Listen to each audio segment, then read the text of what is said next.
Alors l'intelligence émotionnelle, c'est pas juste être sensible, c'est reconnaître les émotions telles que le stress, la frustration après un clutch raté ou l'euphorie après un ace. C'est les comprendre aussi et surtout les gérer pour ne pas tilt ou throw une game. D'après Daniel Goleman, l'intelligence émotionnelle repose sur 5 piliers. La conscience de soi, est-ce que je suis énervé parce qu'on perd ou parce que j'ai mal joué? La maîtrise de soi, est-ce que je spamme le chat ou je respire un bon coup? La motivation aussi, pourquoi je joue? Pour l'argent, la gloire ou parce que j'aime la compétition? L'empathie, mon mate vient de rater un move, ok, comment je réagis? Et aussi les compétences sociales, savoir call proprement, gérer un scrim ou même gérer un drama dans l'équipe.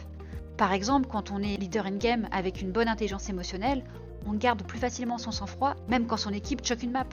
Une joueuse pro empathique va savoir remotiver un coéquipier ou une coéquipière qui est en train de flancher.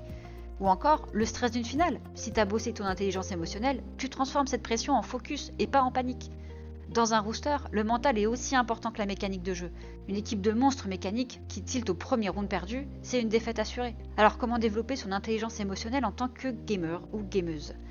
Tout d'abord, travaille la conscience de soi. Se poser la question pourquoi je suis tilt. Après chaque lose streak par exemple. Utiliser un journal de performance. Pas que les stats, mais aussi comment tu te sentais avant et après le match. Savoir aussi maîtriser son soi. Quand t'as envie de flame, compte jusqu'à 10. Respiration carrée, pause mentale entre les games. Tu peux aussi utiliser des rituels entre les matchs.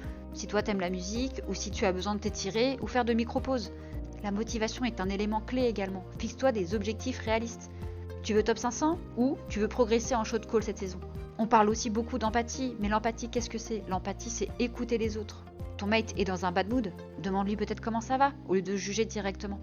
Et enfin, la compétence sociale, c'est travailler la com. C'est pas juste rotate, mais rotate B, slow, je prends le lurk. C'est donner une vraie information claire, précise, et pas dans le flux de l'émotion. Mais également gérer des conflits dans l'équipe hors game pour éviter les tensions en scrim ou en tournoi. Analyse les replays pas juste pour les fails techniques, mais les mauvaises coms ou les décisions sous stress. Parce que dans une structure e-sportive, quand t'es pro, quand tu veux devenir pro, ceux qui montent ne sont pas forcément les meilleurs mécaniquement, mais les plus stables émotionnellement. Un bon duo en botlane, c'est aussi une connexion émotionnelle. Confiance, communication, calme sous pression. Donc si tu veux performer à long terme, l'intelligence émotionnelle est ta meilleure alliée. Tu veux durer, tu veux gagner, tu veux progresser humainement et pas juste en elo, bosse ton mental autant que ton IM. Alors si le sujet vous intéresse et que vous voulez aller plus loin, contactez-moi.